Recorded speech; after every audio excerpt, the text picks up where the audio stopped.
land of the free and the home of...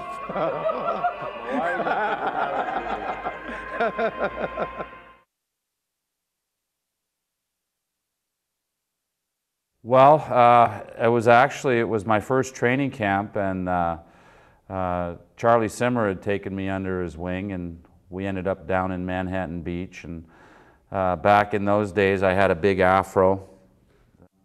We were down at a place called Poncho's, and it was my first introduction to margaritas. I'd never had a margarita before and never had tequila before in my life. And having the big afro and having about 2 or 3 margaritas towards the end of the night, I was unable to speak. So with my giant afro and unable to speak, Charlie Simmer started calling me Harpo, and it stuck from that day on.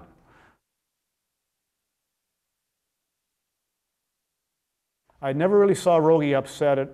Only saw him upset once. One day I washed his gear, and we washed all our gear every 2 weeks to keep you from getting the rashes or whatever. And I washed his gear, and when I went down to get his gear out of the washing machine, someone had put it in the dryer, and his belly pad, which was supposed to be chest protector belly pad, same thing. It was supposed to be like this size, was, honest to God, it was like this, shrunk up to nothing. He was pretty upset. Yeah. It didn't fit him that night.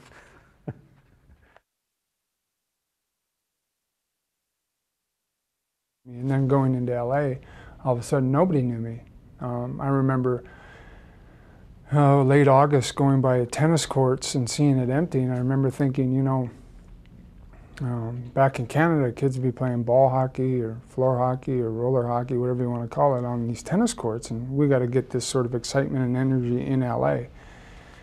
And one of my great sort of accomplishments in hockey in California was about 2 years later, I went back through that same area, and there was a sign hanging on the fence that said no roller hockey on the tennis courts. So I knew we'd come a long way. That was pretty nice.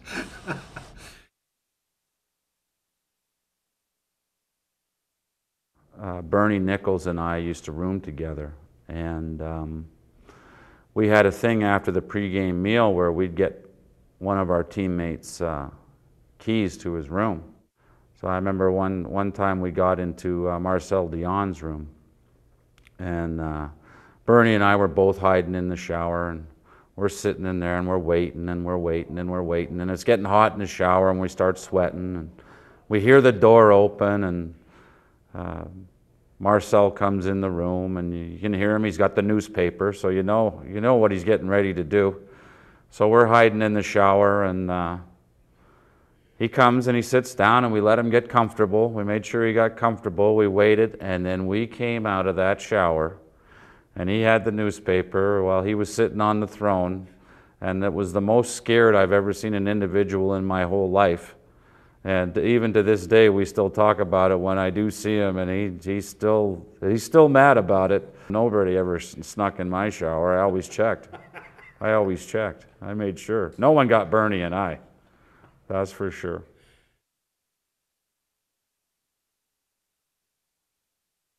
Ray Ferraro, he came in, and we have this paraffin bath that we soak the guy's hands in. It gives you high temperature, and the paraffin insulates your hands so he doesn't burn you.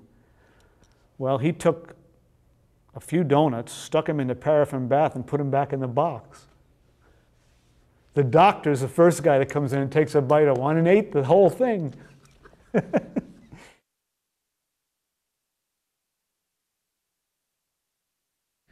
Did you ever have a Gordie Howe hat trick? No, not even close. Goal and assist and maybe a hit. No goal, assist, and fight, I'll tell you that. No, there was only one Gordie Howe. That's why they named it after him. The year before, we had to shake their hands, and you know, Scotty Bowman was classy. I mean, you know, he said, "Hey, you guys did a great job, and you know, you'll be back next year." And I was thinking about saying that to them after we beat them that time, but he had 9 Stanley Cups under his belt, so I thought I better just shut up and shake his hand and say, hey, good job. So I got off the ice. How'd you feel about having your statue put up in front of Staples Center? Well, old. No.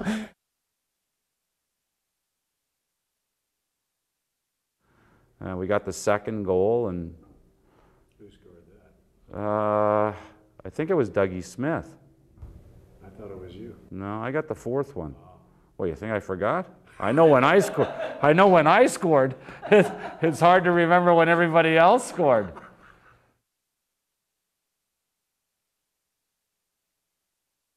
Someone lit Don Kozak's paper on fire in the bus while he was reading the morning paper. We were on our way to the airport, and the whole bus, we had to stop in the middle of the freeway and unload the whole bus while get the fire out. But little things like that, see, that's what makes the game so much fun. And the game is full of character players, but the game is also full of characters.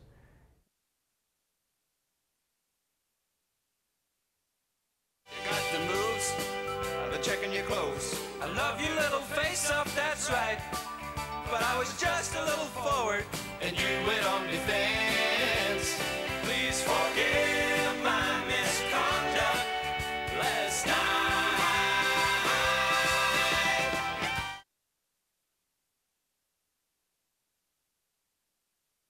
Ladies and gentlemen, the Hockey Rockers. Marcel, Dionne, Rogie, Vachon, and former Montreal star Bernie Geoffrion ham it up on the Renee Simard Show on Canadian television.